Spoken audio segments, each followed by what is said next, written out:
But Danielle Mezzanotte has hardly been sick a day in her life when out of the blue she is struck with a debilitating illness.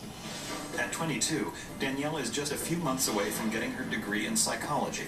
But then, one day, everything changes. I was at work.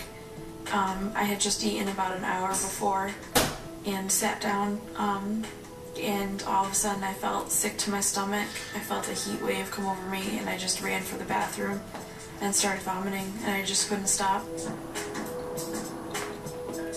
We get a phone call telling us that she had been throwing up after she finished eating lunch and that she might be coming home because she was really sick.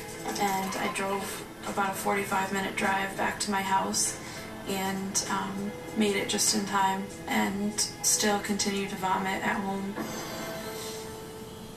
By the time Danielle finally gets to sleep that night, she's vomited over 20 times.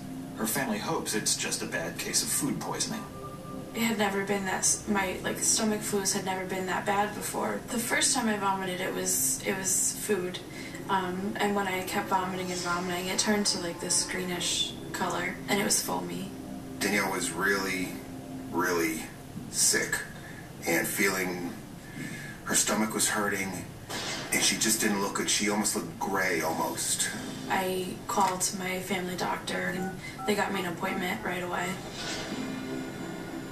My doctor told me that it was just a stomach bug. She gave me some anti-nausea medicine and told me that if I didn't stop vomiting, that to go to the emergency room. We didn't know, what to expect, but she came home and she was vomiting. I mean, just couldn't stop, and there was nothing that she was really throwing up, just the bile and just feeling very nauseous. So we went to the hospital, and that's when things started happening. In the ER, Danielle's uncontrollable vomiting continues.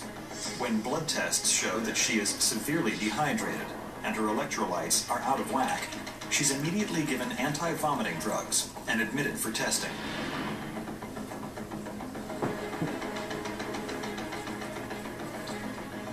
The tests all came back negative, and blood work was normal except for the fact that I was dehydrated. The medication works well enough that Danielle stops vomiting, and doctors are able to take her medical history. When she tells them that gallstones run in her family, suddenly everything makes sense. Gallstones are hardened, rock-like pieces of bile that collect in the gallbladder and can cause the pain and vomiting that Danielle is experiencing. But surprisingly, scans of her gallbladder and stomach come back normal. They ruled that out as a possibility. So they discharged her, and we had to take her home. Danielle heads home still feeling nauseous, but happy that at least the vomiting has stopped. Within 24 hours, however, the meds wear off, and it starts all over again. My wife and I were very, very concerned at that point. She was really in a lot of pain, still throwing up, not being able to sleep. The Mezzanottes rush Danielle back to the ER. Her condition is so alarming that this time the doctors administer the anti-vomiting medication through IV. It did work for a while. It got her stabilized. She wasn't throwing up as much, although she did feel sick to her stomach and she still did have pains. As before, the doctors run tests, but can't find anything wrong. So Danielle, stable once again, is discharged and sent home. Once they released her, the medication wore off. It was probably about 4 hours, and I started vomiting again and couldn't stop. Why is everything coming back negative when I'm still vomiting like this?